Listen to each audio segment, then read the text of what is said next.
Okay, we're going to get started, everyone. Good evening.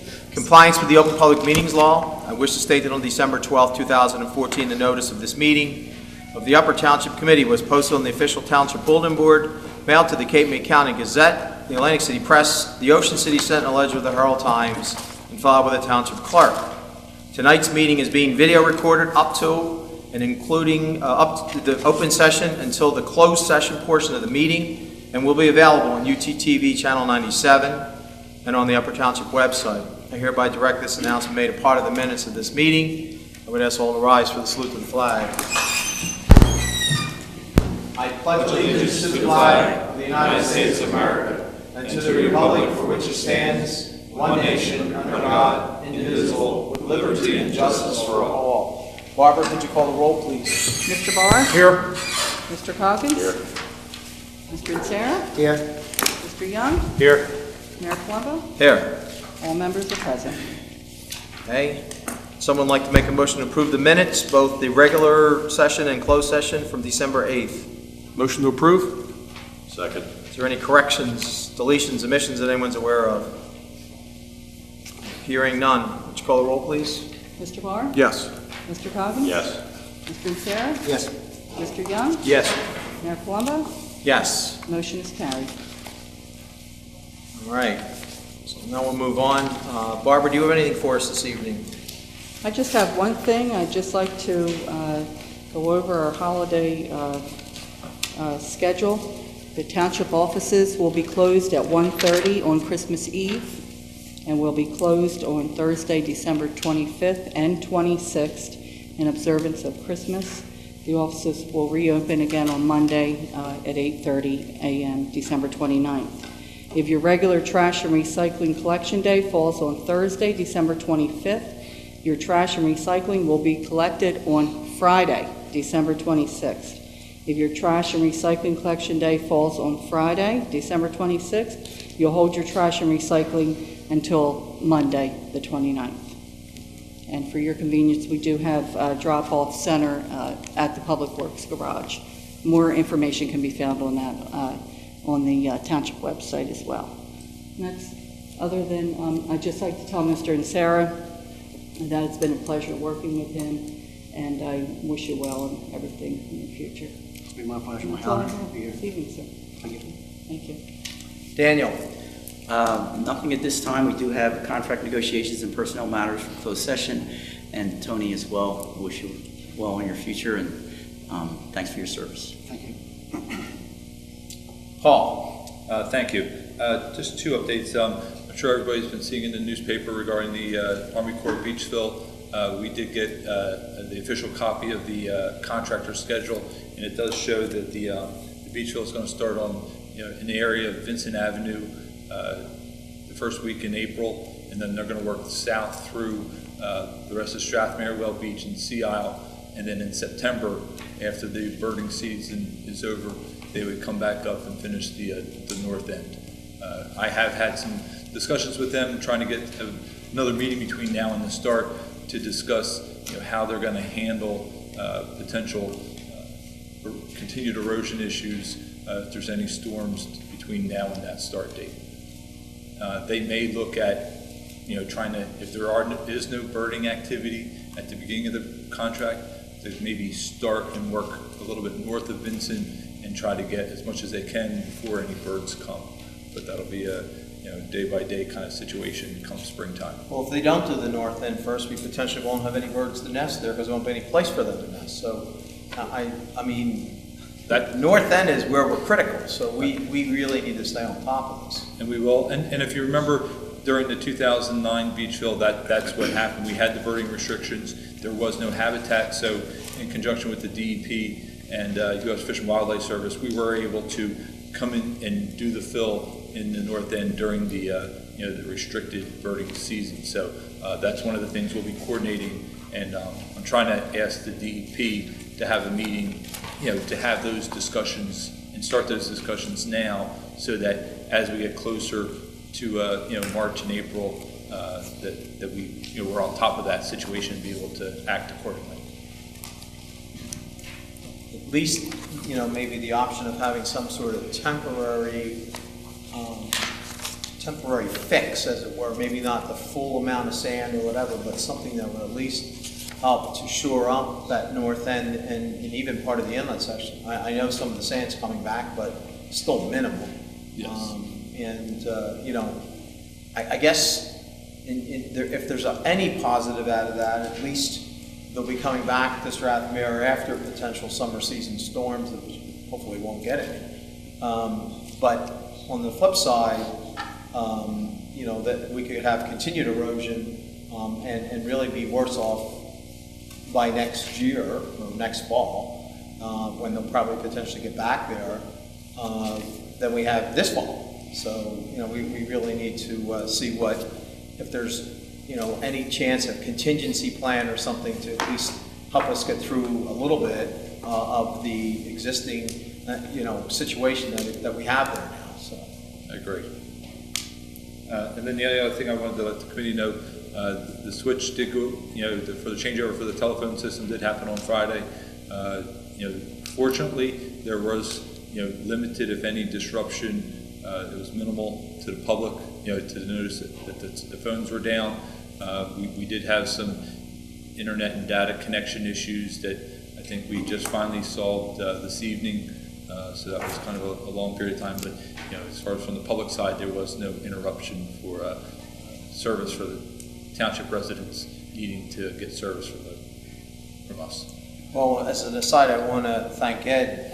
He really, Ed Cochran, he spent a lot of time, both Friday and Saturday and even today, assisting the technician and, you know, determining what the issues were. We're fortunate that we had him here, and we're also fortunate that he was able to work through Friday. The technician didn't leave, you know, because of weekends and everything else, so we were able to get back up and running today smoothly. So although there was some hiccups there, all in all it seemed to go, you know, pretty well. So. And we really spent a lot of time on, you know, Ed was making sure that, you know, we had the connections and really to set up for the future, both from a security standpoint and also from a failover safe mode, that if one of our data connections goes down, we have alternate backup source connections that'll come up automatically. So, you know, they spent a lot of time on the front end to save us time and make sure everything is secure and safe for emergencies and daily use in the future. And that's all I had to say. Okay, thank you. Barbara? Just want to say it was a pleasure working with Tony as well, and wish you well in the future. And also just wish everyone the best for the holidays. Okay. That's all. Mr. Coggins? I'd like to report that the negotiations with our bargaining group are going very well. I think both sides are sensitive to the needs of the other, and there's been a tremendous amount of communication and understanding on both sides. One of the challenges that the township is going to be faced with as we roll into our next year is going to be another fairly significant increase in our healthcare costs. So as we get into budgeting season, we're all going to have to be very cognizant of looking for ways to offset that increase as we go forward. And finally, I'd like to say thank you to Tony and Sarah for his service to the township, and also for his guidance to me in this past year as a freshman on the committee. Thank you. Mr. Young? Yeah, Wednesday night, Ed and I went down and met with Dennis Township Baseball Organization, along with our organization. They have a small 3 or 4 team in-house program, and it was a fact-finding and a feeler to find out if it's feasible to join Dennis Township and Upper together, and it would be travel teams back and forth as far as the facilities, to give the kids better competition. And instead of playing everybody 5 times, they would be playing each team like maybe 3 times. So it was a very interesting meeting. Baseball is going to get together with them again and pursue their end of it and try to put together something. And then they'll come back to the rec advisory board at that point. I did have some questions going in this, we're going to have to look at it going in next year, is again, the rec center. When school is closed, about possibly having someone there for open sessions. When we were in Dennis Township Wednesday night, I guess it was Tuesday, school was closed. And since our rec center wasn't open, a whole mess of Upper Township kids went to Dennis Township to play basketball. And they're never coming to play. But, you know, it's just something I think we need to look at. If they're traveling all the way to Dennis Township, that tells me there's a need for these kids for a place to get away and do something when school's off that's constructive. The only other thing I have is the South Jersey Storm. We held our Toys for Tots game this past Saturday, playing Levittown Rebels. It was another huge success. We filled Billy's car all the way to the roof plus, and the turnout was very nice. And we lost, but that's okay. It was for a great cause. So, you know, we'll continue to try to do more and more for the community as we move forward. So, that's it. Okay. Mr. and Sarah. I don't have much, but I say it's been a pleasure being here. I met a lot of friends along the way, especially in Township Hall. I appreciate all the professionalism that you guys showed me. It's been 3 years. I enjoyed being here. Thank you all. If I could, I'd skip through it, but I wanted to wish Tony the best too in the future, and hopefully get a chance to enjoy your retirement a little bit, work-wise and personally. So, thank you. Okay. Mr. Barr.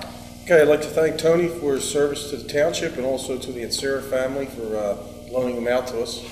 As we know, as elected officials, you spend a lot of time away from your family, so you can't forget about the family. And last but not least, wish everybody a Merry Christmas, Happy New Year, Happy Hanukkah, Kwanzaa, cover them all those bases out there, and above all, everybody have a safe holiday. That's all I have to report. Okay. I just have a couple quick things. One, tomorrow at 1 o'clock, I'll be joining some members of the Historical Society for a dedication of a sign at the Old Holly Tree out on the Parkway. It's part of the Historical Society's efforts to show a lot of the history of the township. They would like to they have a sign that was assisted by Public Works to put up out there, and they're dedicating the sign, and it's going to depict the age of the tree, and it's situated in Upper Township.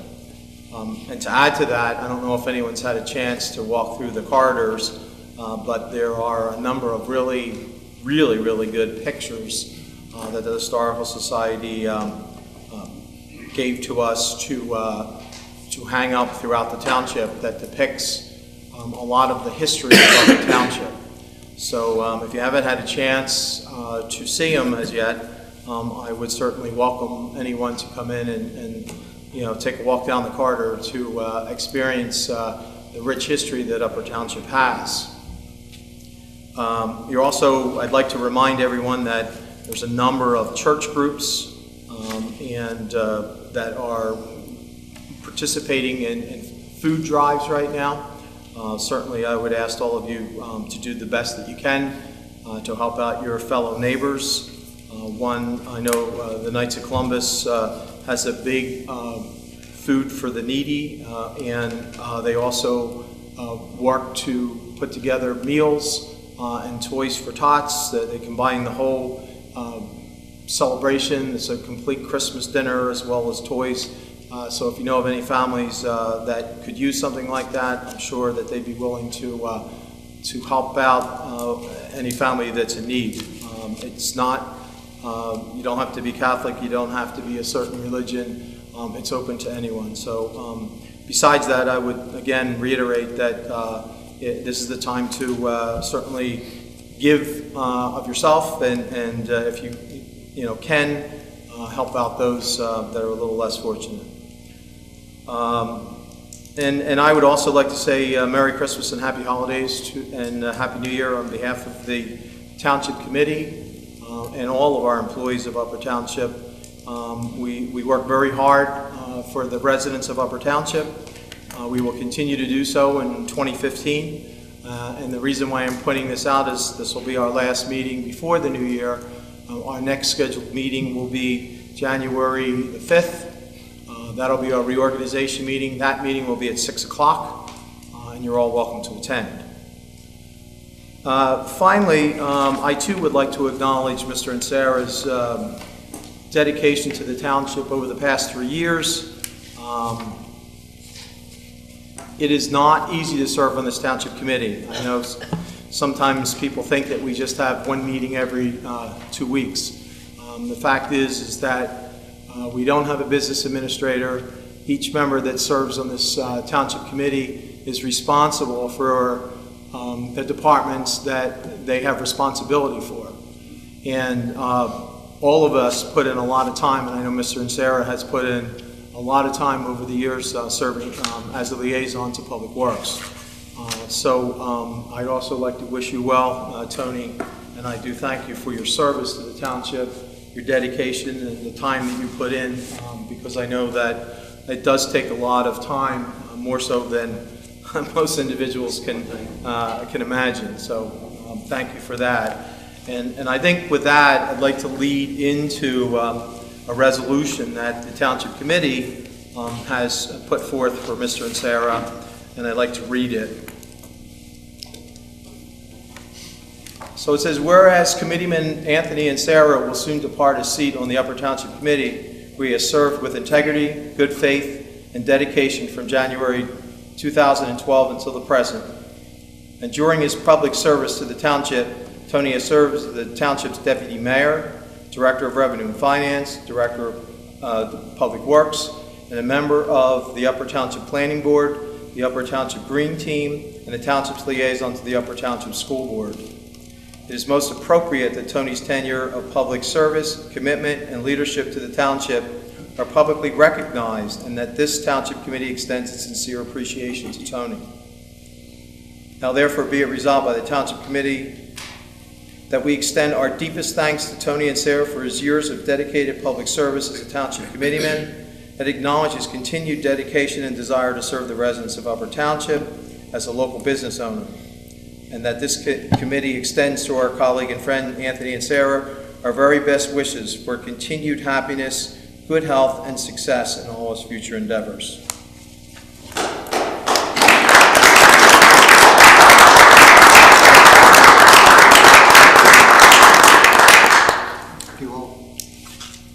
If you would like to get a picture. How about before you do just- that, we have a motion and a second to adopt that resolution? Oh, good idea. Motion to adopt. Second. Please call the roll. Mr. Barr? Yes. Mr. Coggins? Yes. Mr. Young? Yes. Mayor Palumbo? Absolutely. And the motion is carried. Tony, we're not going to ask it. You don't have to put it in there. Can we get a picture with Tony, please? Hold the paper.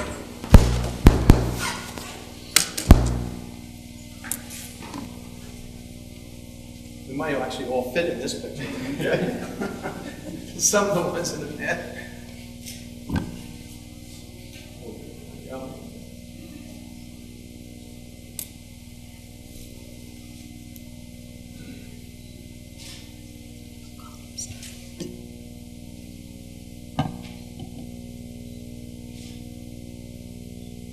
Thank you. Congratulations, folks.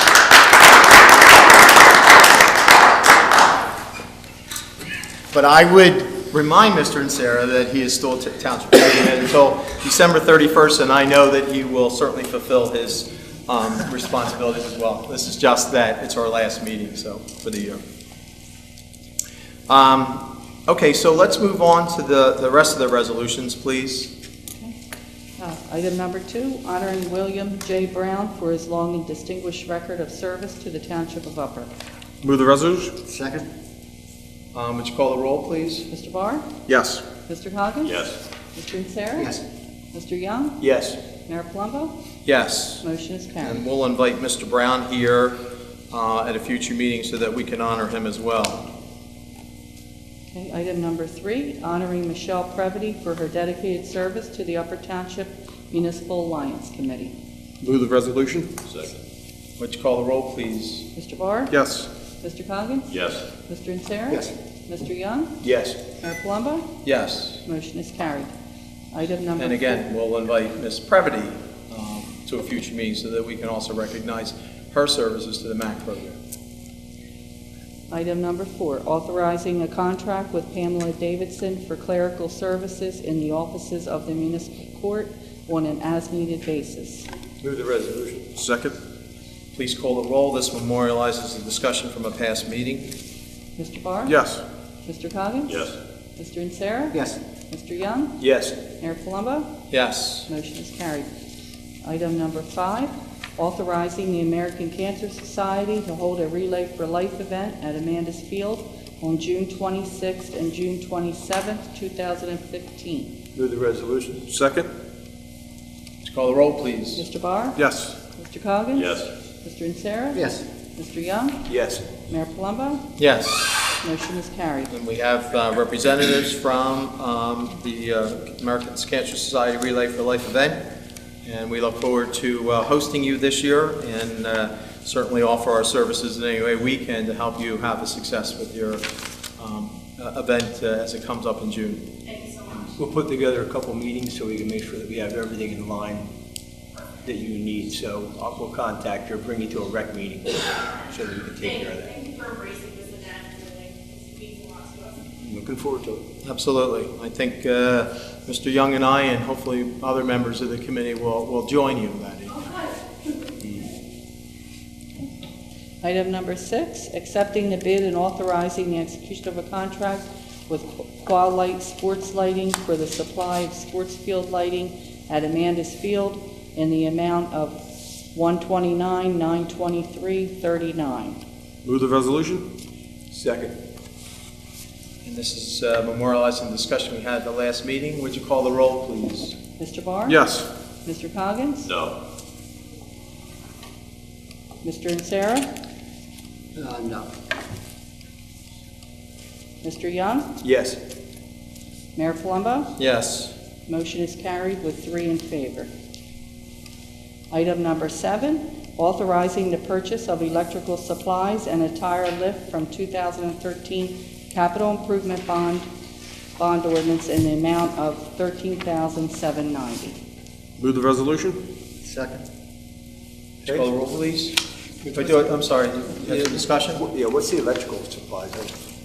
The supplies for the, to hook up the The lights? lights. Okay, I just wasn't sure. I wanted to make sure what the difference was in that bid on that, so. Okay.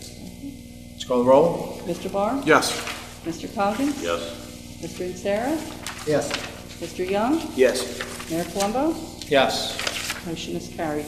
Item number 8, authorizing the CFO to sign a group renewal agreement with Horizon Blue Cross and Blue Shield of New Jersey for medical and prescription insurance. Move the resolution. Second.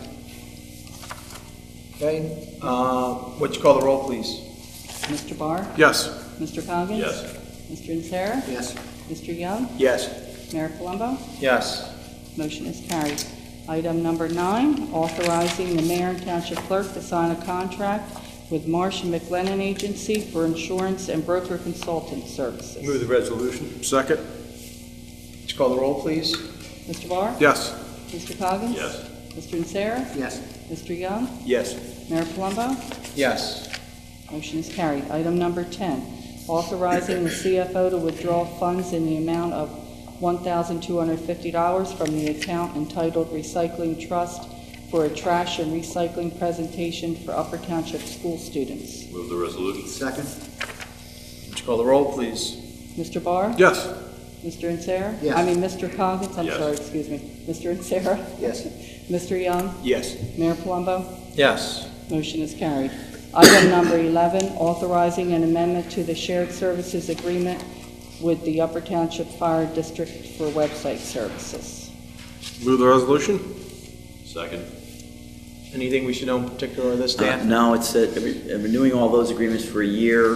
There is a protocol that the township is going to provide to them so that they can smoothly provide us the information to put on the website, maybe in a manner that hadn't been done before, but the actual contract required that to begin with, so that wasn't in the amendment. The amendment's really just to add it on for another year. Okay? Would you call the roll, please? Mr. Barr? Yes. Mr. Coggins? Yes. Mr. Nocera? Yes. Mr. Young? Yes. Mayor Palumbo? Yes. Motion is carried. Item number 12, authorizing the execution of an amendment to the collective bargaining agreement between the Township of Upper and Council 71, American Federation of State, County, and Municipal Employees. I'm going to ask for a motion to table that and withdraw it, primarily because it's not necessary, given the fact that we've renewed with Blue Cross and Blue Shield the current insurance. You need a motion to Just table it, withdraw. Second. Call the roll, please. Mr. Barr? Yes. Mr. Coggins? Yes. Mr. Nocera? Yes. Mr. Young? Yes. Mayor Palumbo? Yes. Motion is carried to table resolution, item number 12. Item number 13, budget transfers. Move the resolution. Second. And just for the public's knowledge, we do budget transfers allowed by statutory opportunity in November. And so this is an opportunity for us to continue to pay the bills. When we get towards the end of the year, it's the only opportunity we have to take some funds that haven't been used in other line items and move them to where they're needed. So would you call the roll, please? Mr. Barr? Yes. Mr. Coggins? Yes. Mr. Nocera? Yes. Mr. Young? Yes. Mayor Palumbo? Yes. Motion is carried. Item number 14, accepting the bid and authorizing the execution of a contract with F.W. Shaw and Sons of Marmora, New Jersey for the project known as the NJDOT Municipal Aid Project, reconstruction of Bayview Drive from south of Sumner Avenue to north of Webster Avenue at a cost of $337,703.50. Move the resolution? Second. And Paul, this funds are funds that we have gotten from municipal grant. Yes, there are actually two series of grants, but yeah, it's fully funded by the municipal aid grant that we received. Okay? Would you call the roll, please? Mr. Barr? Yes. Mr. Coggins? Yes. Mr. Nocera? Yes. Mr. Young? Yes. Mayor Palumbo? Yes. Motion is carried. Item number 15, under ordinances, public hearing and final adoption of ordinance number 15, 2014, and ordinance amending revised general ordinance, Chapter 10 of the Code of Upper Township to provide for registration and maintenance of vacant properties. Before we open this up, I want to mention at least one item, and there might be other items that committee people want to touch on. We did a minor, what you have before you has a minor adjustment to it. We received some inquiries from the public as to whether or not seasonal homes are covered in this. In other words, are they exempted? Because obviously they're by and large empty for 9 months. It was in the original draft exempt, because if you look at the reference to the Abandoned Properties Rehabilitation Act, that statute, it clearly states that seasonal properties are not covered, and that's one of the guidelines we use to determine whether or not this is a covered property. In order to make it clear to the public, I added the language in the fourth line of the second paragraph in section 6.2, or is being used on a seasonal basis, just to make it more clear. It's not a substantive change. It's my opinion that it doesn't need to be re-advertised, because it merely states what the intent and the actual wording said previously. It just makes it more clear for the public. Before I open it up to the public, are there any other discussion items that the Township Committee would like to express? Yes, I've had some questions regarding the definition of vacant property. I understand that the spirit of this ordinance is to prevent properties that are owned by people in abstention from falling into disrepair and becoming a public nuisance. However, I question whether the wording encompasses people who may be local investors who are actually maintaining their properties, but they aren't occupied. And I'm not sure if there's a clear enough understanding within that definition to cover that. Let me tell you what it says, and I think it's covered there, but obviously since people asked the question, we need to point it out. And if you want to change the wording, we would have to obviously go back and do that and reintroduce it and re-advertise. In that same paragraph I just referred to, sections 10-6.2, in the definition of vacant property, it says, any building used or to be used which is not legally occupied or at which substantially all lawful construction or operations or occupancy has ceased. And this is the key word, and which is in such condition that it cannot be legally reoccupied without repair or rehabilitation. And then it goes on to exempt out properties for sale or rental that are actively marketed for sale or rental. That's where I inserted also that clause about seasonal properties aren't covered. And then it goes on to say, notwithstanding this, any abandoned property under that state statute that I just described. The key word is and. If you have someone who is a local investor that has a property that is unoccupied, but it is not in a condition which cannot be reoccupied without repair or rehabilitation. In other words, it's an occupiable property. It's not covered under this registration. The state statute that deals with abandoned properties, it lists things such as nuisances, again, in need of rehabilitation in the reasonable judgment of the public officer. It has outstanding tax liens that aren't paid. It has health code violations, things of that nature. The neighborhood property that is just, let's say people around the corner have it and are hoping their kids that come back from college live in it when they come back, and it's empty. It's not code violation, not an abandoned property under the state statute that has a nuisance or code violation. It wouldn't be applicable. They wouldn't have to register or pay the registration fee. But they will still have to maintain though. It has to be maintained, and by and large what's going to happen is the properties that have code violations or are in disrepair and are not occupied are going to be subject to this. So it's almost a three-pronged thing that has to be met. It's not occupied. It's got code violations. And it's not habitable. And it's not habitable. The code violations were not habitable. Now, do all three of those conditions need to be met in order to classify Yes, this as a vacant? that's why, if you look, well, let's read it again. Any building used or to be used which is not legally occupied or at which substantially all construction, operations, or occupancy has ceased. In other words, you had something under construction that's half built. Okay. Okay? But all right? And which is in such condition that it cannot be legally reoccupied without repair or rehabilitation. So that and says you have to have the first one of those first two. Either it's empty or it's half constructed, and it can't be reoccupied without rehabilitation. But I thought one of the reasons why this was being considered was for homes that maybe are in foreclosure or the bank has ownership of them, and they are habitable, they're just not being maintained on the outside. If they are, and if they're not maintained, that's that abandoned property statute that I talked about.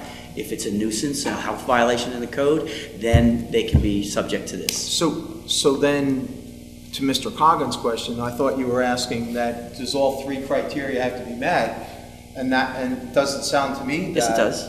Yeah, But that has to be met. It has to be a Well, nuisance. I'm kind of a little confused. Well, here's the scenario that I'm confused about. Okay. If there's a house that, for whatever reason, isn't being lived in right now, and there's an ownership, whether it's a bank or an investor or whatever, but the outside of the property is not being maintained, meaning that there's debris, there's a lot of overgrowth, and I thought that was one of the reasons why we were doing it. Yeah, but it's not. But you said it has to be uninhabitable. That doesn't mean the house can't be lived in. It just needs to be maintained. The second part that I read, where it says, notwithstanding the foregoing, that's his two-pronged test. Notwithstanding the foregoing, if the property is determined to be an abandoned property in accordance with the meaning, and that gives a state statute reference, that's the one that talks about the nuisance, the health code violations, the local officer says it's got problems. That's what brings that in. But a house that's under foreclosure is not considered an abandoned Just property. because it's under foreclosure does not mean, you can go, the responsible party is the foreclosing mortgagee, and they have to register it, But the fact that it's foreclosed upon is not the triggering event. That's right. People can have very well-maintained, and frankly, a lot of properties are occupied by the owners until they're asked to be removed once the bank takes title. So they're not occupied. They're occupied But properties. the question still is that they would have to maintain the property on the side. Yes, and it requires registration of whoever is responsible for it. It requires a sign if it's not habitable, and it requires safety measures to be taken so it can't be broken into. Now, if somebody's, is that clear to you? Yeah, I'm starting to, I'm losing, I'm I'll still, tell you I what I'm mean, losing here right now, in my understanding of this. I'm wondering if based on the vacant property definitions, we can still assess a registration fee to banks who are foreclosing on properties within the township. If it's vacant and it falls in those categories, yes, this is what the state statute allows. This is what, other towns have done. They've done it in maybe some different ways, more aggressive ways. They've had some higher fees than the fee that you're charging, but this will apply to, it has to apply to owners because they're the main primary responsible party. But in foreclosure processes, a lot of times the owner is gone. They've moved out of state, they moved away, they've abandoned the property. And that's when we usually have a problem with it because the lawn's not kept up. There could be vandalism, there could be problems with the property, code problems, because it's not maintained. It may have sat idle for years, that type of thing. And this allows and requires the lien holder that's foreclosing, which the state statute allows us to do, to require them to step in the shoes of the owners, register it, maintain it, give us a person to contact when there is a violation. Okay, so a lien holder would still be bound to register this, so when we get. Foreclosing lien holder, yes. When the township clerk receives that notification, which is a statutory notification, that this property is now being taken over by the bank.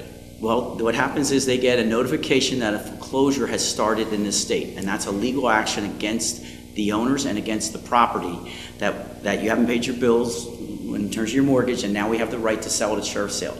When that starts, the clerk gets a notice that says this has started. If it's an abandoned property, the zoning officer can go out and determine that, Okay, so and then see whether or not this applies here. If it's not an abandoned property and someone's living in it, it's not a vacant property. Okay. Then it becomes a property maintenance issue.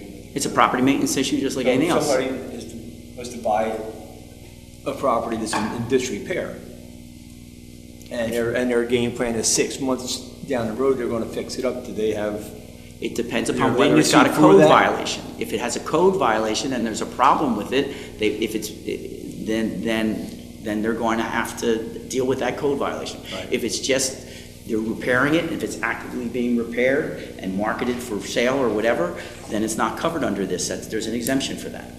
I mean, what I look at is, I would hate to have somebody buy a property and clean it up, and they'd have to put a $500 fee on it. Let me be clear. We have the authority now under our current ordinances to require the owners, and ultimately, because the lien goes against the property in a similar, like a tax lien, to clean up nuisance properties with overgrowth, okay? This was the suggestion, Mr. Coggins, of a further registration for those type of properties in order to get them on the books formally and also to charge them a fee because of the time and effort this involves. But we have now, under our current ordinances, and we've done it this year, you've seen the resolutions, where you can go out and notify the people they need to cut the lawn, repair the property, remove the junk or whatever it is, and if they don't do it, you give them a certain period of time, and if they don't respond, then you have the right to go out and abate it yourself and charge it back against the taxes. We've done it to Well, that's been in place. 25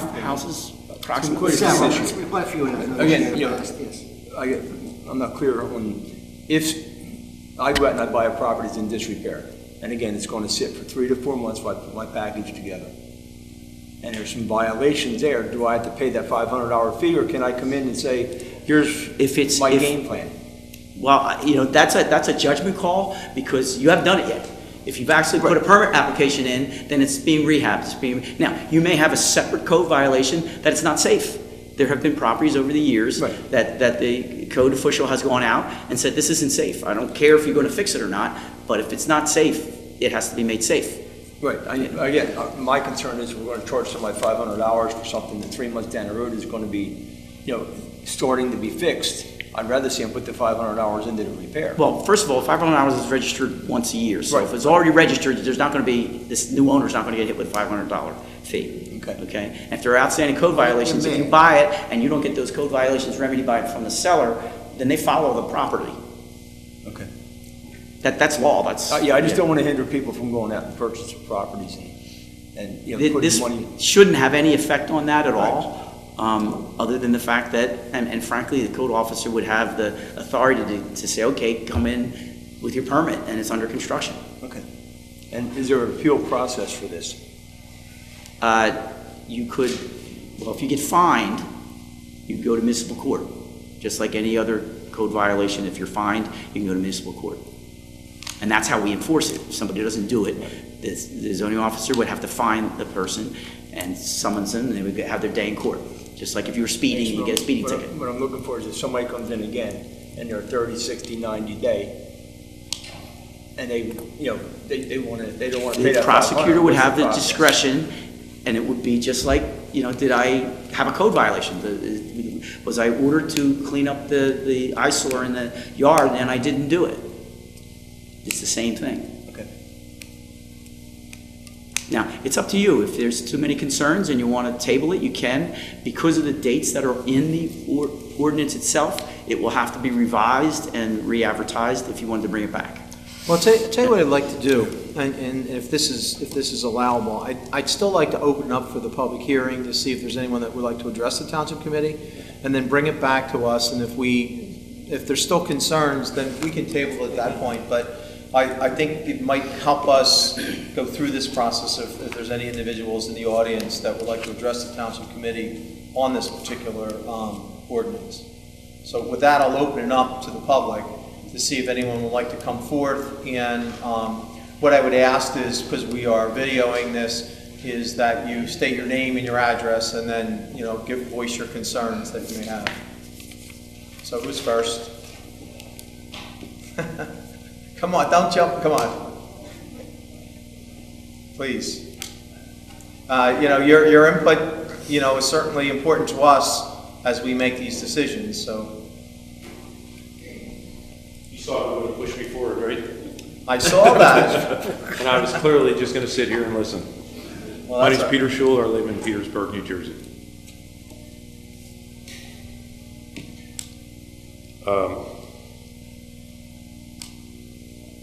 I seriously debated as to whether to come at all. And even though I've been asked a lot of times, why don't more citizens come to meetings and actually have something to say? That being said, I think my opinion of the reason is nobody wants to stick their neck out and be a lightning rod for the next problem, or be in the paper, or be deemed as a negative person. So I think that's a good reason on why the average good person doesn't want to come and say something. Although they may feel strongly about it, they're not going to actually stand up and say it. And you saw that I just got pushed up into saying it. So here I am. A couple things. It seems like a heavy-handed ordinance. And I guess from a legal perspective, heavy-handed is great because it works.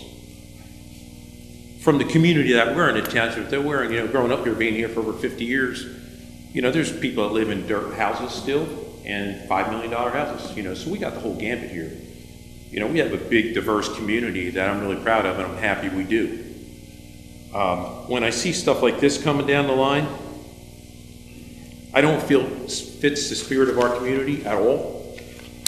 I don't see myself like as a pretty person. I just, regular guy. So I try to look at it from a regular guy's perspective and then look at it as to why the township would want to do that. I don't think we need it at all, but then somebody's argument would be, well, there's reasons for it. But it sounded like the intent of the ordinance was to go after bank foreclosed properties. and I heard like green pools and fences broken down and abandoned foreclosed houses, and how can we legally deal with that in a way to fix it up? And I guess that is an issue if you have one in your neighborhood. If your next door neighbor got foreclosed on, the place is a dump and nobody's taking care of it. So I guess there's a concern, and maybe that's what sparked the initial idea of what can we do about that. And actually, that was the reason. Yes. You know, We received a number of complaints from a number of residents in the township for that very reason, and that's one of the reasons why this came to fruition. The discussion, anyway. Nothing's been passed yet. so I understand there's a concern, and a reasonable reason is to have a concern, and if people are complaining, you know, I've always been like, my neighbor's got a green pool. You know, I'll probably get some people together and clean it up, but, you know, that's a community kind of thinking, you know, if somebody's laying in the street, instead of beefing about it, I'll go pick them up. But, you know, so I understand, though, people don't do that, and that's why we're where we're at. But listening to some of the questions like John and Hobie, and truth of the matter is I didn't understand Dan, even though I know it's all probably legally correct. I didn't understand it even though he said it.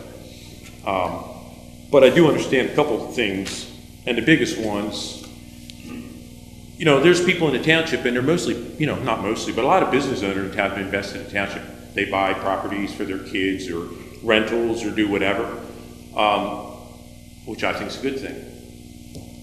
This ordinance has time limits on it, fees and time limits. And I guess there's a reason for all that. Maybe this ordinance came from another town or a municipality where they had criteria where the ordinance like this probably maybe matched better, because I don't think it really matches our spot well. So you buy a property in Upper Township that's a bargain because it's empty or foreclosed on, and you have 30 days in which to register it and either rent it or maintain it, or you have to pay a fee. That's what I thought it says. And maybe I'm wrong, but it looks like it says, regardless of all the other things that were said, it says within 30 days after assuming ownership of a vacant property, letter, file a registration statement. Okay, so we file a form with the township, we bought a vacant property, but you get a $500 convenience fee to go with it. So I'm like, okay, 30 days isn't very long. You know, if I called Hobie to get a painting job, he might be backed up for 6 months. You know, so, and there's a lot of people that I know that, you know, pizza night, they're painting or peeling off spackle or steaming off wallpaper or changing carpet or sanding floors or painting. And I've done it, you know, and I may not be all perfect and may not match everything that this says. And, but 30 days, just by the time you're trying to get a bank thing together, if you're doing it for your kids, get stuff together, get money together, buy a house and settle on it. It's not like we don't have full-time jobs doing other things. 30 days goes by like that. And then you're going to have to pay a fee, a $500 fee. You know, I know people that buy houses, and if they maintain it on the outside, keep the grass neat, do whatever, it may take them a year. They may buy it and say, the market's going to come back in 7 years, and I'm going to make some, you know, whatever. So Dan touched on a couple things like vacation homes, which was a question, and he settled, you know, that. It seems like it's settled. The other thing it says here is within 60 days after, you know, it says if you're like between tenants. So if you don't relist this as a legal rental or put it up for sale, you have a limited amount of time before you re-rent it. You know, that may look good from a desk, but in real life, that's just not a reality. I mean, it'll have to be if you got to pay a $500 fee, and maybe that's the intent. But it seems like putting in a thumbtack with a sledgehammer kind of mentality. You know, it seems heavy-handed for Upper Township. It doesn't seem to fit the people that I know. And there's a lot of people that own rentals, and the richer guys will probably just wait till they have a problem and their attorney's going to show up, and then they'll argue about it. You know, so I think that some things could be said here that maybe this could be modified. If you're really going after simply foreclosed properties, maybe there's not a legal way to go after them and not everybody else. It's just an average Joe, or maybe there is. Maybe it could require some input or get some community people together that have investment properties and their business owners and have some input on it. See if we can put together something that's a little less, you know, over the top the couple things I wasn't sure. Now, when you read that closely, you know, it talks about a building or a dwelling. Is a building a barn? Like an empty building? Is a building a garage? Say it doesn't have a dwelling on it, it's just a building. It says any building and it doesn't have working systems in it. Or what if it's an old building that's 100 years old and it has no working systems in it at all? You're not going to fix that in 30 days. What if you bought it because it's adjacent, you own it, you have good intentions, you'll get to it, you don't have the money, you'll get around to it, times are bad, things are slow. All of a sudden you have to pay a $500 convenience fee every year just because. And to say that it's the law, well, you just have to, it's the law. It doesn't have to be the law. It's only law if you make it the law. We do have ordinance in the township that if you have to clean stuff up, I had to clean a building up. You know, I had big intentions on it. I had some problems for time and it didn't work out. And, you know, that's the way it works. But stuff happens. I really think that the average person doesn't even know this is here. The average person doesn't read the paper and come forward. The average person is going to find out when it smacks them in the face, and it's, you know, and they may well resent it, but it's too late because it wasn't, you know, it wasn't talked about. I'm not sure if I'm covering all the things that I heard from a variety of different people here that had different things to say. After you purchase a house, we need some time. You need some time to fix it up, even if it's not code violation. So you fix it up, so you buy the house. Does that mean it's automatically subject to inspection, whatever, until you do whatever?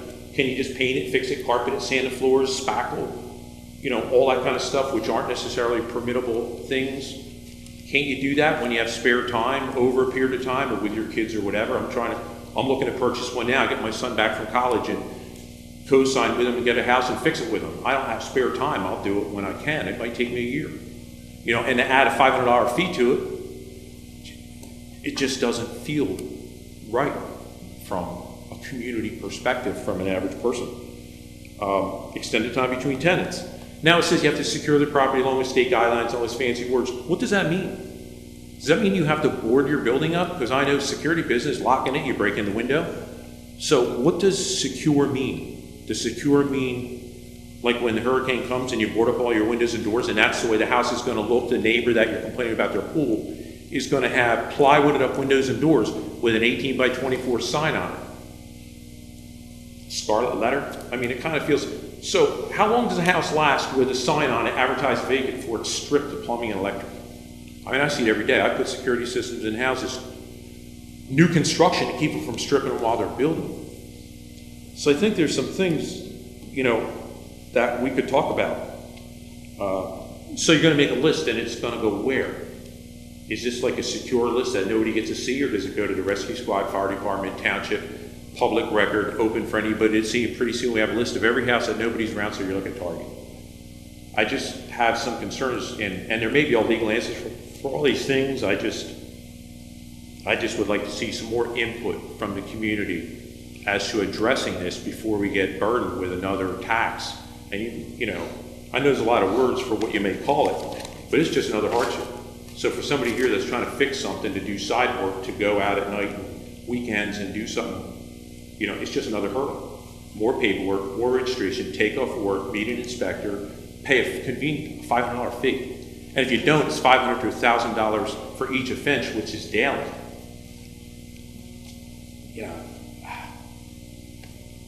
You know, that old thinking is, so you make a law to catch criminals. What if you put an innocent person in jail? 10 of them, 5 of them, even 1 of them. I think this is going to affect people that it wasn't intended to do the way it's written. And for me personally, I'd like to see some more input from the community as to how we would address this going forward. I don't know what else to say. Well, I thought you did a very good job explaining it, personally.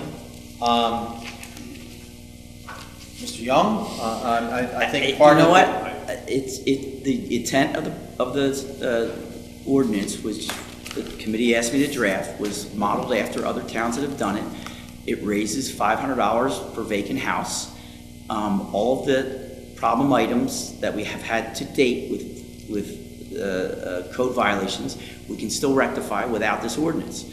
All this really does is register them and charge them $500 a year. That's the difference.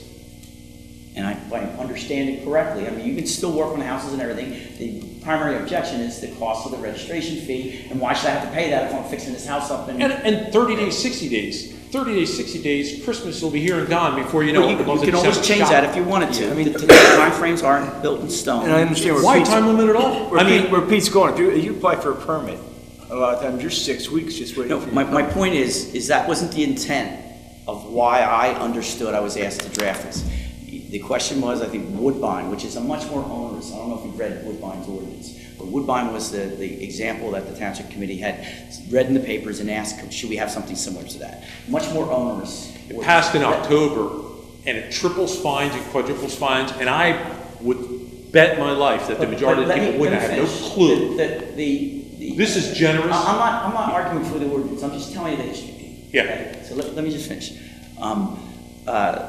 You don't need to pass this. If you wanted to pass it, and you wanted to change it, you can change it. But it does exactly what Mr. Schuler has said. It charges, after 30 days, when you take possession of a non-code compliant vacant building, you're going to have to pay a registration fee and register it, unless you actively market it, or you're going to get your permits, pull your permits and do all that. Just like, and that's what it does. If the committee doesn't want to do that, then you don't adopt this ordinance. But, and this is why you have public hearings, to find out these public's thought. Let me ask you, How what come- would be, I'm not arguing for the ordinance, I'm just telling you why it was drafted and why it's on I your desk. understand that. what would be a reasonable time frame to solicit public input or a group of citizens who are particularly concerned and interested to have some input into a regulation such as this?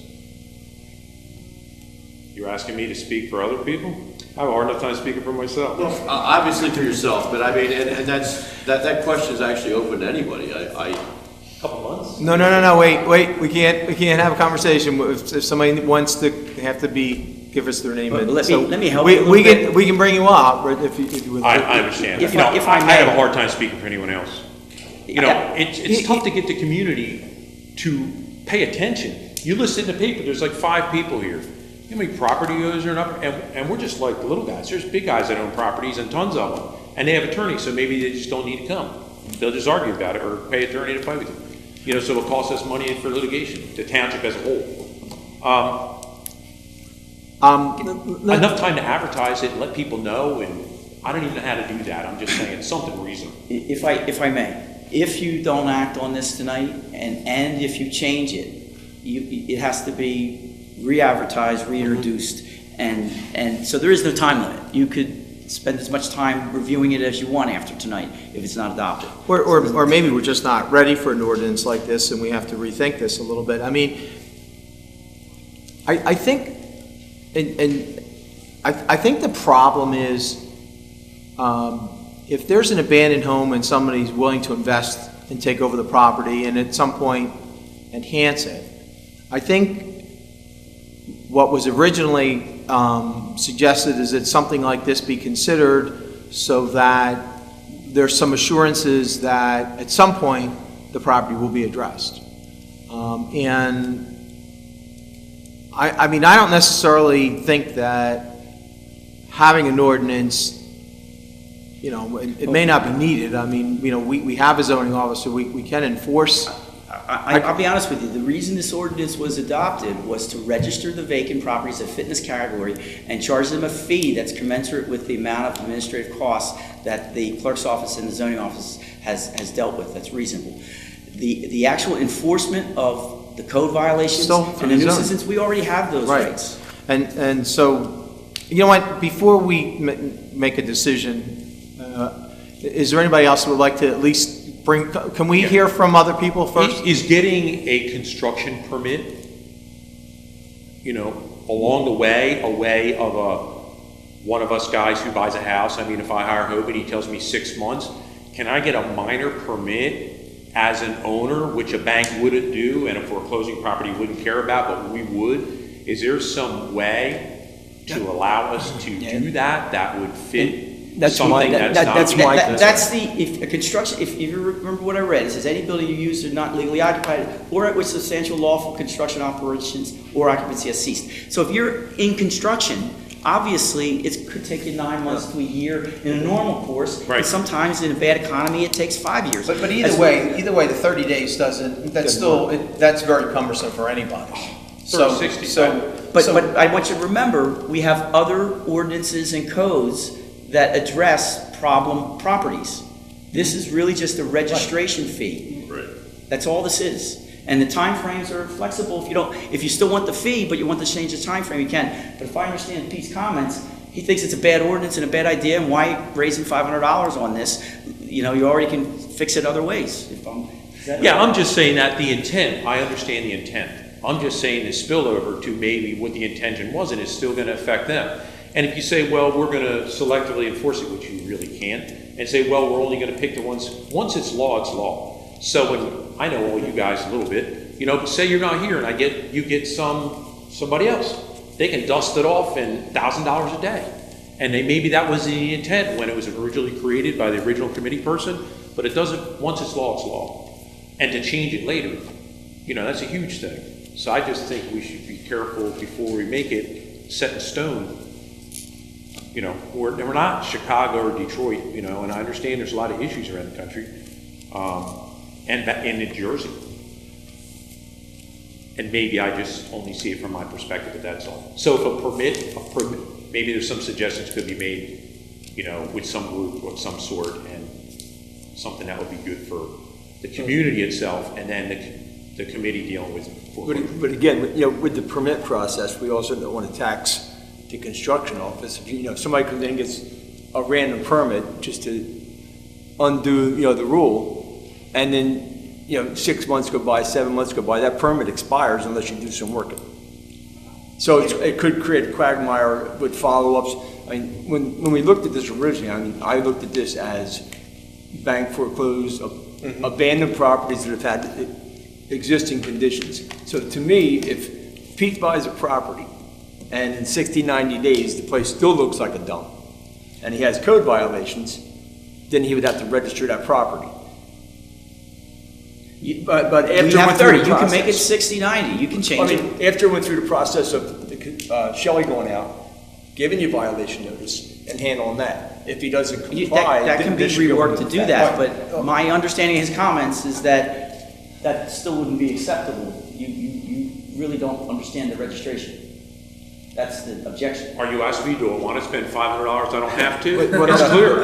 Absolutely not. No. I just don't want to be Stepford wives, matching Christmas lights, pretty people. Who's going to make the determination as to what's acceptable? I think mowed lawn, clean What I'm house, saying is if it reasonable. was used, Reasonable. again, if Shelley issued you a violation notice, you don't comply, Right. then he has to register the house and pay the $500 fee. Well, that's part of the definition of vacant. It's got to have violations. Which, again, I didn't get that when you were reading it. Well, the timing triggers All it right, well, automatically. Before we move on with the one-on-one, I'd like to hear from some Yeah, of I the don't other want to folks. say, well, thank you. I appreciate it.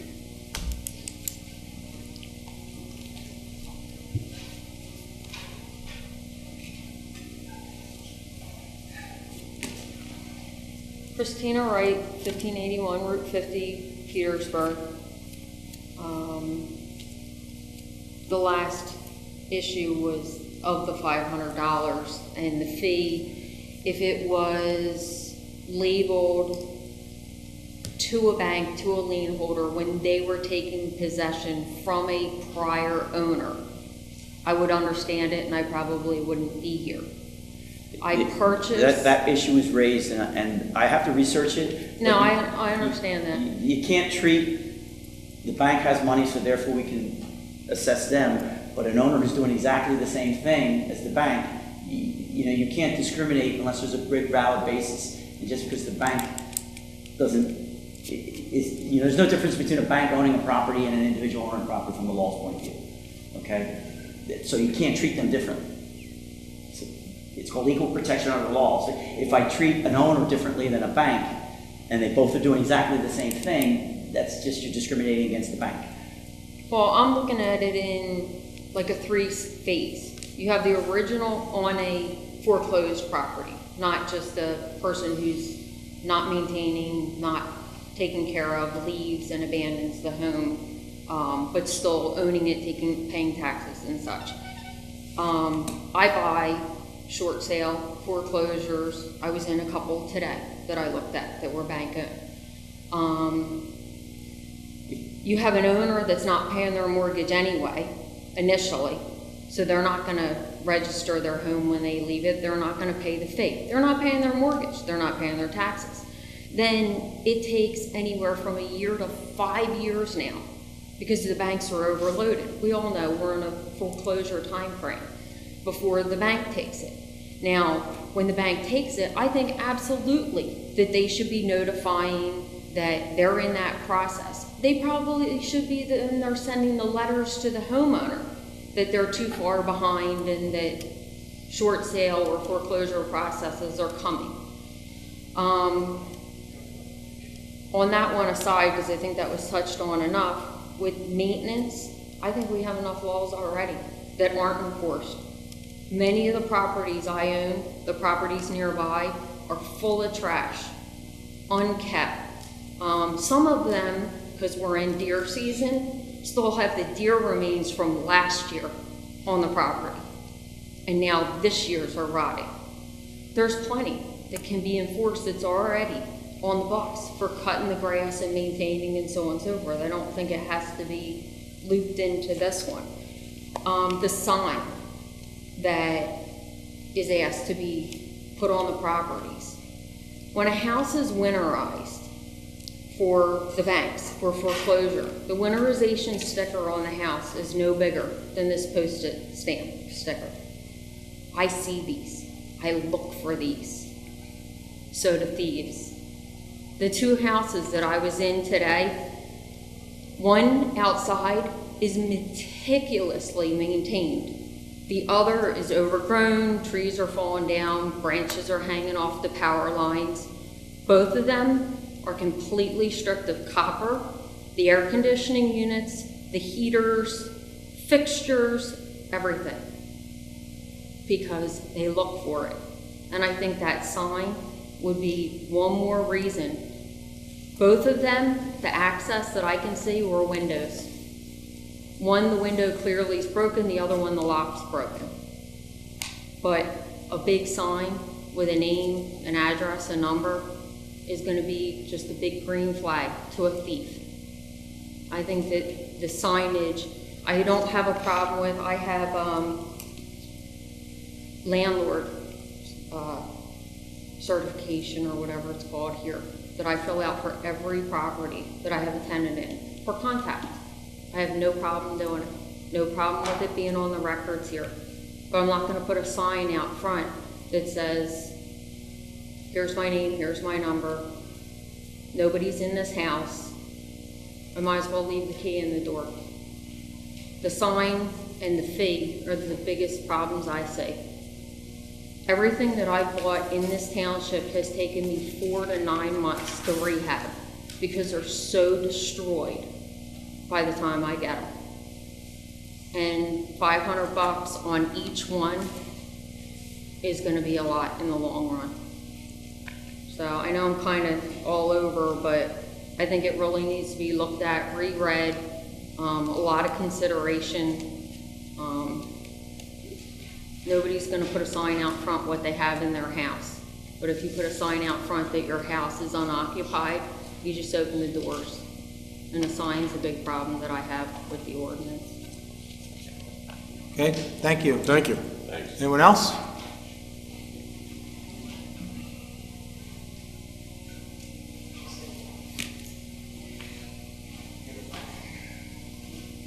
Richard Frasca from Seaville. I would like to talk on a couple points. Number one, I was raised locally in a home that would probably by 90% of today's standard be considered inhabitable. Some of you may know. The house is probably still in the same condition. I presently own it. The way I see this is we're all here because the economy. Now we have a surplus of foreclosed homes. and people who abandoned their homes, and people who got stuck with these properties who would have gotten rid of them, but now financially can't. When the economy straightens out, when we still have this problem, will the banks be gone and have private homeowners, and all we have left in this $500 dragnet are the little guys, the residents, the people who are trying to make homes habitable for their tenants, or people who are taking an opportunity in business, such as Mrs. Rice, who's taking this opportunity to go out and search out these homes, take her time and fix them. As far as a house not passing a code, I'm in construction, you show me any house 10 years old, even if you live in it, I'll find a code violation. You ask Mr. Kennedy, codes change. So that's a minor loophole to get somebody caught up. Once again, as far as the $500, all the fees that I'm hearing that these homes cost the township, what happens to all the tax money? For me, it's over $6,000. I don't generate trash, doesn't send kids to school. Where does the $6,000 go? Why do we need $6,500 a year now to make this, so whatever money that I'm supposedly costing the township by it being vacant? I'm in agreement with these guys that it is very heavy-handed, and it doesn't fit our community. It's the house of I'm speaking of, Hobie could probably tell you, Hobie was probably in it. And that was part of our fabric. Now the people are here, they don't like our fabric. But that's not going to change my fabric. Thank you. Thank you. Thanks. Okay, so we've heard, is there anyone else who would like to comment? All right, so I'm going to close the public portion and bring it back for discussion with the committee. I mean, obviously, it seems like, there are those that came out. I mean, it certainly, there was clearly 3 opposed to the ordinance. And I guess the question is, it was suggested, by other committee people. I know what we're trying to accomplish here. Dan and I had a discussion this morning about it, and from my opinion, I think, we have a zoning officer, and we certainly have enough ordinances to be able to control some of these things. I will agree that I think this is expanded beyond the horizons of the initial discussion that was more bank-owned, vacated. That's where I thought we were going with it, based on the recognition. Clean it out, make sure there was no. Right. The problem is you can't just go, you can't say only people with money get to pay the fee. So then, if it can't be differentiated that way, then I'm not so sure that this ordinance is something for this community at this point. Because I look at it that, and I agree with what, the individuals who testified said. The eye is in the beholder, and, what may not look so nice to somebody else is fine with somebody else. But I think all that was trying to be accomplished based on the discussion of the committee in the past to come up with this was to address the concerns of neighbors that kept sending us letters and sending us emails and saying, why aren't these homes, being cited or taken care of? And unfortunately, I think what happened was a majority of them happened to be vacated, bank-owned or something, and that's really what led to the initial discussion. And then maybe that's what we need to do internally, is kind of look inside our existing ordinances and then maybe be a little bit more astute in our enforcement. The ordinances are there. You just have to. Well, right have to be now, we're already enforced. doing that right now. Yeah, the property maintenance code has property always been there. maintenance. We regulate ourselves under the state code. And the problem is enforcement and having the manpower. You need somebody on the street every day that's canvassing this township in order to find the violations. Like Rich said, neighbors don't want to turn the other neighbors in because it's like putting a fence up. it doesn't make for good neighbors. And our issue has always been, even since from years ago when I worked here, I took the time, 2 half-days a week on a 20-hour work week, to start from one end of the township and cover it. And it's the only way you find the violations. We don't have the manpower now to do that. No, I don't agree with that. I mean, there is somebody that canvasses the whole township day in, day out. We don't have anybody that's designated for that spot. No, but the person is out throughout the township each and every day, and that person can just as well do the enforcement, not enforcement, at least make the zoning officer aware of what's going on. I thoroughly agree. The manpower here that way. I'm That saying person's there already. in the office itself. Right, well, that'll be too much probably for the zoning officer, but having somebody out there already day in, day out, that will in turn help out with the zoning officer. Bring in the property address to the zoning officer and say, this is what's going on. Now send out the violation. And we had Of course, talked it's about already that. here, we So. might have to, compensate for it a little bit in form of a stipend or something. But that's there already and it can be done. I agree. It's an easy fix. And we something- talked about that in the past.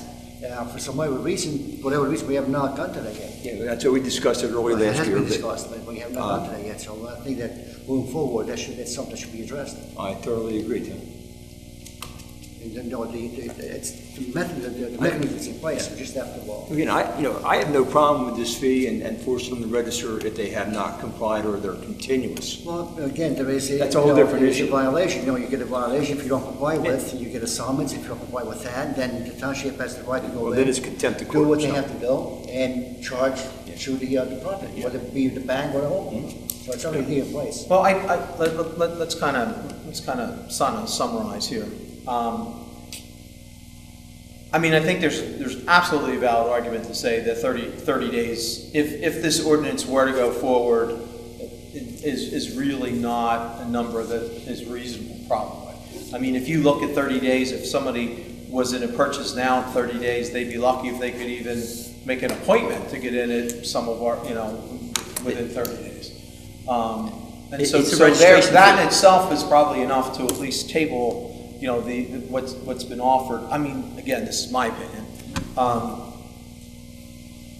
This is And not I an think some of the enforcement testimony ordinance. today is cause to reconsider this. That's what I think you should be thinking about, because the time frames are really geared. I mean, if you're in code violation, whether you bought it or not, it's still in code violation and it needs to be fixed. And we have mechanisms to do that and all that. So the time frames don't really mean a whole lot, other than the fact that this is a registration. The new owner has to get in there within 30 days and register it.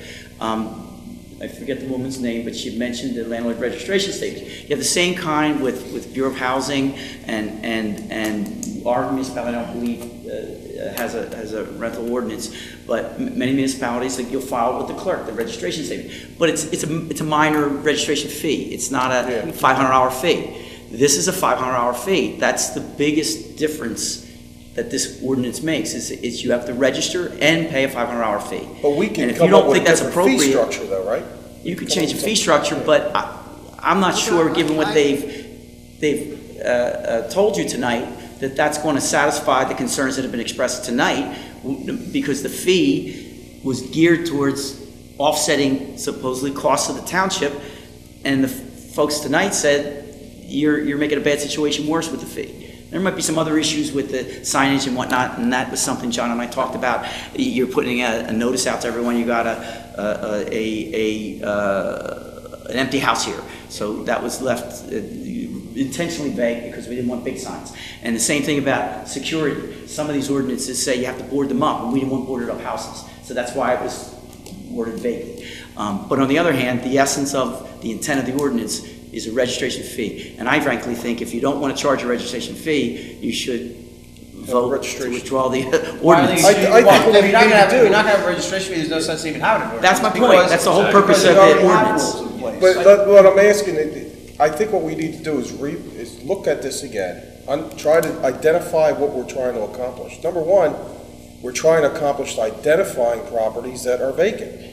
We have that Not identified. discriminating against a privately owned property or a bank I have to foreclosure. tell you that the zoning officer pretty much knows don't we? the vacant properties in town. They There's do. two ways, one from complaints, neighborhood complaints, and then secondly, we already get a notice from every foreclosing lien holder. Right. And they'll tell you whether they know the property's occupied or vacant. So with that notification, we could make a list, and the We already zoning have officer it. could go and periodically check this got out. that list. We have it. Okay. We have it, So and she we have does check it. satisfied that one part of what we're trying to accomplish. When this initially came about, based on the Woodbine ordinance, is when we were doing all these home abatements, which we have to lien the property, and we don't get the money back until the It's paid. properties are sold and the lien's satisfied. So it could be 5, 10 years. But that potential exists with this too, I would. Well, they have to pay the 500 up front on this. So But that then was you can my take them to thought court was, if they don't register. If they don't And then it's a register. fine, the judge probably would make them register and pay them much lesser fine than stated in the ordinance, but that's probably what would happen. When we looked at that, at least my intent at that time was to take the chronic properties, instead of us doing it and having to lien it, and the township having to sit on it for, maybe 4 or 5 years to get our money back. That $500 fee would have offset what we're doing. If we would get our money back. If We we might got have our a money lien, back. but we're certainly second behind the banks. No. We would be Front first? bank. Taxes are always first. But, I think this is way beyond what I thought it was going to be, and with all the other fees now between COA and the building permit fees, we're going to just trigger something else where people are going to do work with no permits, and then we have another issue. It's an enforcement issue. All right, so do we wanna, here's where I think we can either take a vote to, just withdraw or table the ordinance and not move forward with it, or, postpone it and move, and have other discussion about it. But, from the comments from both the public and the committee, it may well be the right thing to do is just, Let me give you move forward. The three legal choices. First is to move forward and have a vote as to whether to adopt the way it is now. Second is to take a vote to withdraw it. Third is a vote to table it, and then you decide when to bring it back if you want to. So a vote to table it could enable us in an indeterminate amount of time to go back and revisit this. A vote to table and a vote to withdraw How is are that very any similar. different than just voting to oppose it at this point? That's what I'm Because saying. you can always make a new ordinance. It's very anyway. similar, other than you're Right. given, I'd rather not. so you can bring it back if you want. Yeah, I would rather not have something pending. I'd rather say, if Scrap there's it. doubt, let's vote to withdraw it and cancel it, not move forward with it. And then if the problem isn't addressed, or we find other reasons to reconsider something like this, we can start from scratch again anyway, because we basically have to. You're going to have to, Do if you that bring it back, anyway. you're going to have to Re-advertise re-advertise it. and reintroduce and everything anyway. So there isn't a whole lot of difference between withdrawing and tabling. Right. And I think, I'll make a motion that we withdraw. Second. Is there any other discussion? Nope.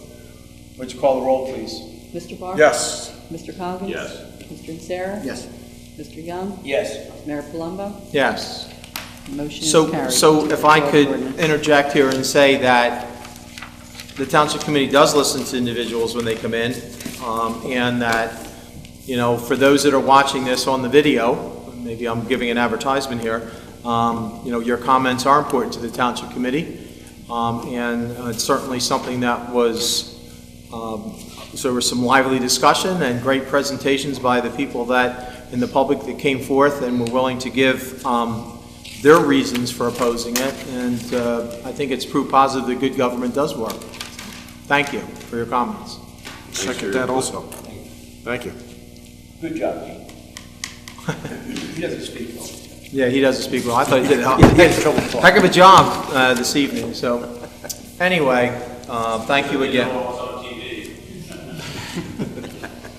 You never know, you might have a future, All right, well then, let's talk about the next ordinance and see if there's anyone to comment on that one. Item number 16, public hearing and final adoption of ordinance number 16, and ordinance amending revised general ordinance, Chapter 20 of the Code of Upper Township to amend the application fee charged to persons applying for the services of the municipal public defender.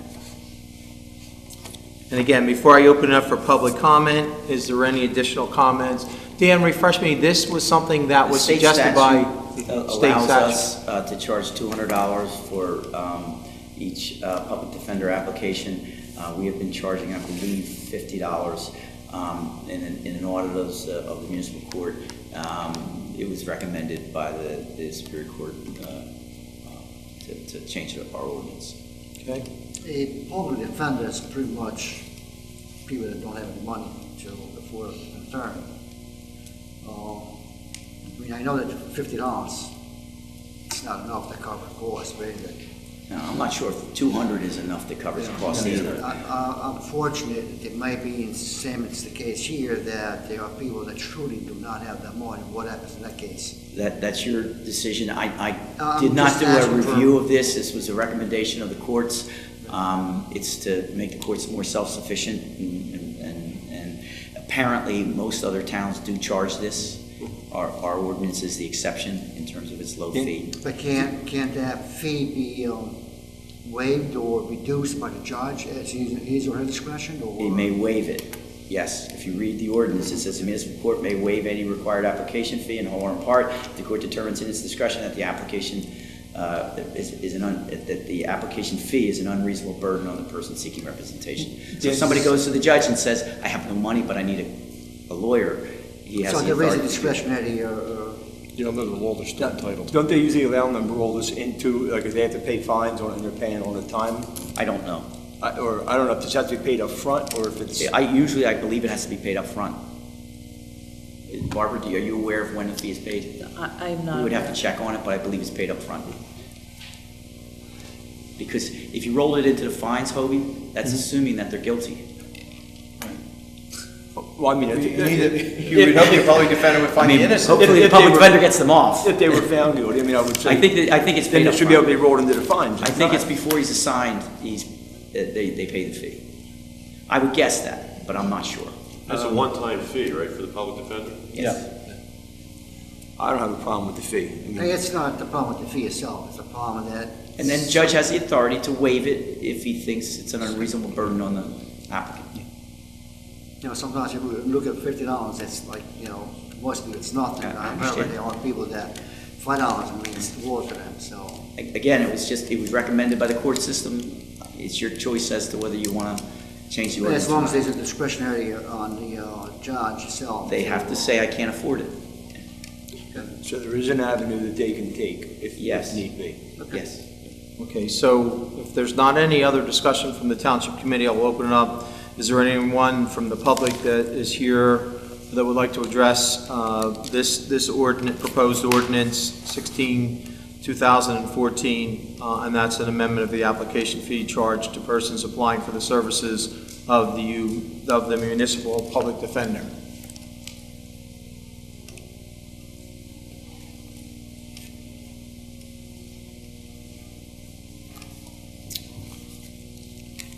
Are we sure? Okay. So, let the record reflect that there is no public comment on this, and so we'll close the public portion. We'll bring it back to the Township Committee for one last shot at discussion. Okay. So then, would someone like a motion to adopt this ordinance? Motion to adopt the ordinance as written. Second. Okay. There's a first and there's a second. Would you call the roll, please? Mr. Barr? Yes. Mr. Poggins? Yes. Mr. Ansara? Yes. Mr. Young? Yes. Mayor Palumbo? Yes. Motion is carried. Item number 17, public hearing and final adoption of ordinance number 17, an ordinance establishing salaries for the Township of Upper for the calendar year 2015. Okay. So I think the committee is well aware of the salary ordinance. This is something that we must do on a yearly basis.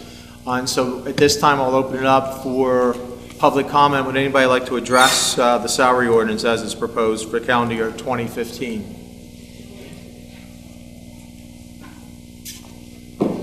Okay, not hearing any public comment, I'll close the public comment period and entertain a motion for adoption. Motion to adopt? Second. Would you call the roll, please? Mr. Barr? Yes. Mr. Coggins? Yes. Mr. Insera? Yes. Mr. Young? Yes.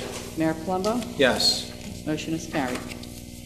Would someone like to make a motion to pay the bills?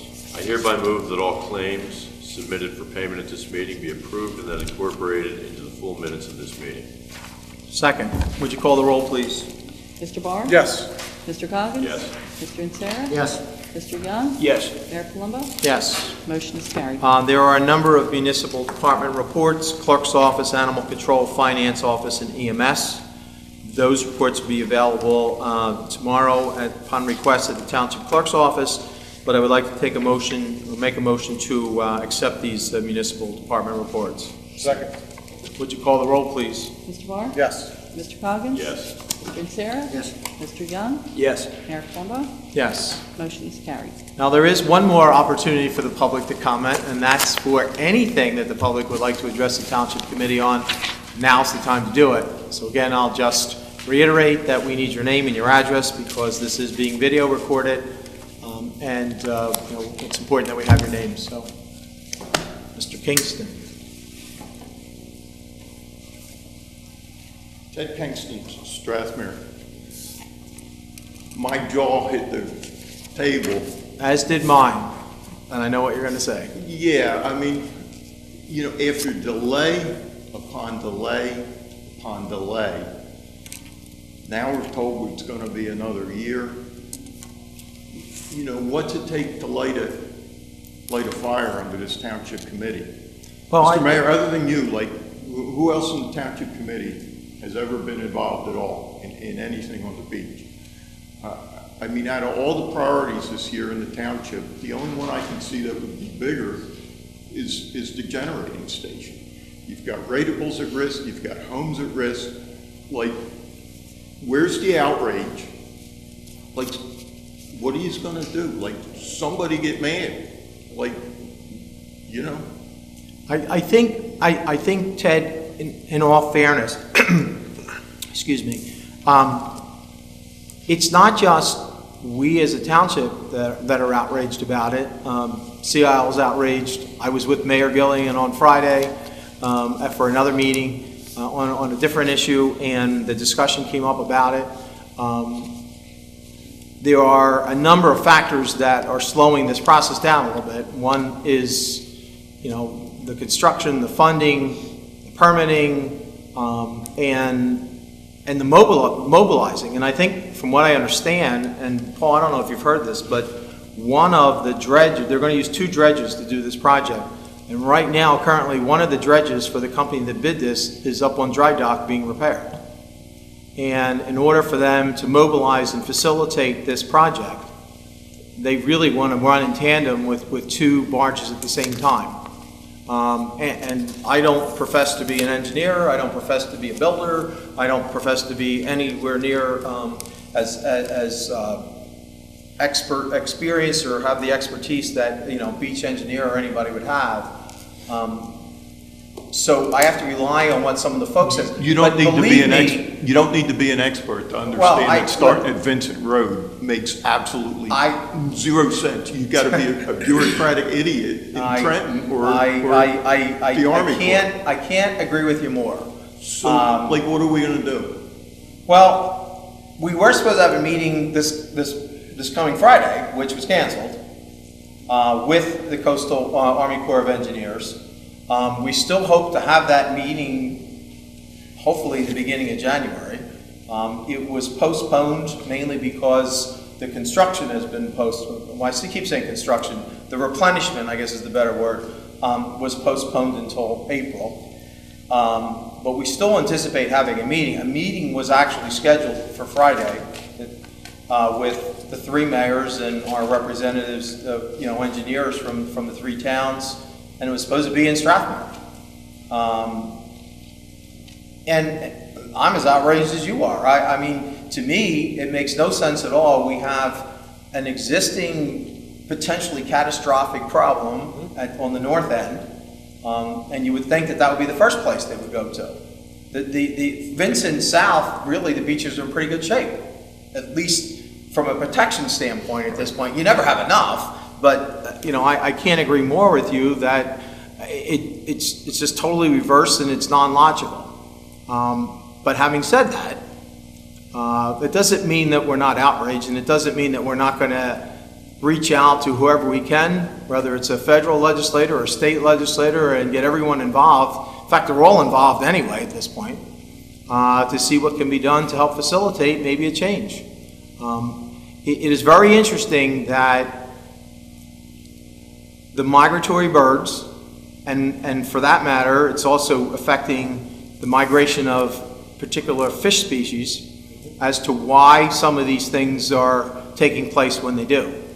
And obviously that's not ever going to be our call, but we certainly, that doesn't mean that we're not going to sit there and continue to fight tooth and nail. I mean, the reality is this project's still being done. The reality is once this project gets started, this is a year project. This is going to put sand on the beaches, not only in Strathmere and Sea Isle and Ocean City, that we have probably not seen, certainly in the 30 years that I've been going to Strathmere.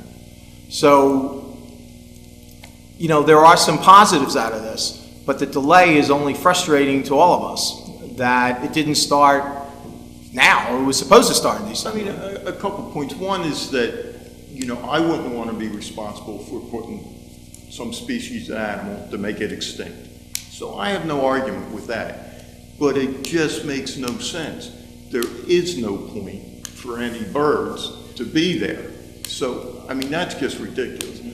And the other thing is, with the Township Committee, you're the only one left from the de-annexation days now, but, you know, in the whole de-annexation fight, your argument was it was all about taxes. I've always fought for the beach fill. And I thought the consolation prize, you know, as skeptical and as untrusting as I was, I thought that what we were getting out of the de-annexation, even the loss, was that we were going to have the beach protection. And we don't. Like, you can give all the reasons in the world. We are unprotected now, and they're saying it's going to be unprotected for another year. I mean, and nobody on the township, I mean, we've argued 1 million subjects this year in Township Committee, but beach protection isn't one of them. Like, what do I got to say or do to get a fire under you guys? You know, this isn't right. There has been an ongoing dialogue between the mayor, Mr. Dietrich, and so forth. There has been a dialogue going on, it has been going on between the mayor, Mr. Dietrich, and so forth. So it's not like nothing's been done about it. No, but a dialogue on beach protection. It is, it has been done about that, but unfortunately, though, there are certain things that we can't sort of out of control. You know, we can't tell the Army Corps of Engineers to, hey, you know, drop everything and come and do this. If they know what needs to be done. We can't tell the DEP to do whatever to birds. It's, the township didn't take the responsibility for beach protection, only when it's being paid for by somebody else. The township took the That is not true. We've done 2 beach replenishments in the past 10 years, and we have allocated a number of funds, millions of dollars over there to do beach replenishment. So I absolutely disagree with that statement, okay? It's unprotected again. Well, it may be unprotected now because of shifting ocean currents and those kind of things, but the reality is the township has risen to the occasion and has put in a lot of time and has put all the easements in place that need to be in place. And by the way, we were the first town to be ready to do that so that we could have beach replenishment programs in place. Some of the other towns are still struggling to get through that. And I can tell you that there's a real large effort to try and protect the properties over there as well as the beach there. So I disagree with you with that statement. And it's not something that you can just drop and just do a beach replenishment, because there are a number of permitting issues that go beyond the normal scope of any kind of permitting that you can imagine that we've gone through, papers and volumes of applications. So it may be easy sometimes from the outside to just say nothing's being done. But the reality is this project has taken us 3 years to get here, at least. I thought the people of Strathmere have been extremely patient. And I'm not saying they're not. I'm just commenting on your comment on not doing anything. Well, it's unprotected, and it's gonna be unprotected for at least another year. Well, that's Ted, not true, Ted. because we passed an emergency ordinance to move forward with it if we have to address the problem. We are trying to balance between not allocating funds and just putting in some sort of stopgap effort that probably will do nothing but lose. It may protect the one time, and if we have to do that, we will. If a major storm's coming and it looks like there could be potential for damage, we will take the responsibility to take care of it. But that will be a stopgap measure. The reality is we need a major beach replenishment program, and the fact that we've been put into this federally funded project is something that we have to take advantage of. All right, I'll be specific. Can you or any of the other township committeemen, or Dan, or Paul, fight, like, let's see the paper, let's see some phone calls, that we're not gonna wait a year before there's sand put on the point? I think we're already doing that, Ted. We had a meeting scheduled. I didn't postpone it. I didn't cancel the meeting. The Army Corps canceled the meeting. We were supposed to meet Friday at 1 o'clock. And that's why I asked to have that additional meeting in between now and then to talk about just those types of issues. What are we gonna do, and how are we gonna be prepared in case something happens? What contingency? I mean, we are fighting tooth and nail for the township owned property, but remember, the inlet is owned by the state. And we're trying to get them to light a little fire under their you-know-what to get this thing moving forward. We need them to really partner with us because they have the most problem on the inlet. And if you remember, the last two beach fills, we were on the point during the birding season, were we not? It was between the efforts of this township committee to work with the DEP and the U.S. Fish and Wildlife Service to make sure that we had the protection when we needed, and to put the sand on the beach when we could. But if working with those agencies and having that working relationship gets us to that point. And that's what we're gonna try to do between now and then. And the money's been approved for the emergency situation. Yes, it is. The committee approved the money for that. In case you need it, it's a phone call away. It's all been approved. All we have to do is make a phone call and then sand up whatever needs to be done. It's going to be there. I would just like to see some fires sometime. Oh, so do we. So do we. And we don't have access to those meetings. Like, how do I know how do we know there's a early fire, or is it just when it gets here, it gets here? By the way, The last major meeting that we had, well, a preliminary meeting, was at Strathmere Fire Hall as well. And there were residents from Strathmere at that meeting. We invited them to come. If you'd like to be on the list the next time we have it, you'd be more than happy to come.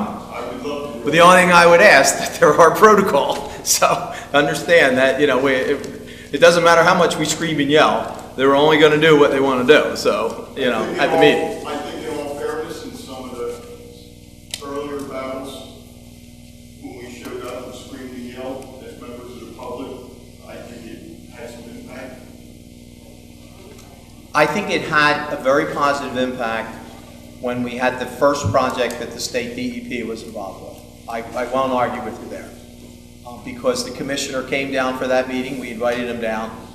And I think the input from the Strathmere residents, I remember we had it at the community center. I remember it like it was yesterday. And I think that was very positive.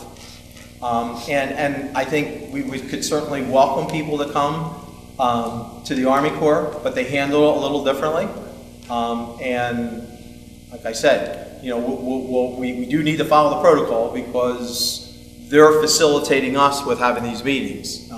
They would rather just do the meeting, they would just rather do their project without any input, so. I know, yeah, okay. Listen, I'm with you 100%. I'm very frustrated myself, so that's why we're having this discussion, because I agree with you on that. We're not in disagreement with that part of it. Anyone else? Okay, it sounds like we've satisfied those that would like to address the Township Committee. So we'll close the public portion of the meeting. I thank you all for attending today. I thank you all for your comments, both during the ordinance public hearing and then also the public comment period. And I'd like to turn it over now to Mr. Coggins so we can read something that we can go into executive session. I hereby move that a resolution be incorporated into the minutes authorizing the Township Committee to enter into an executive session for the following matters pursuant to the Open Public Meetings Act: contract negotiations for collective bargaining agreement and annual appointments. Personnel.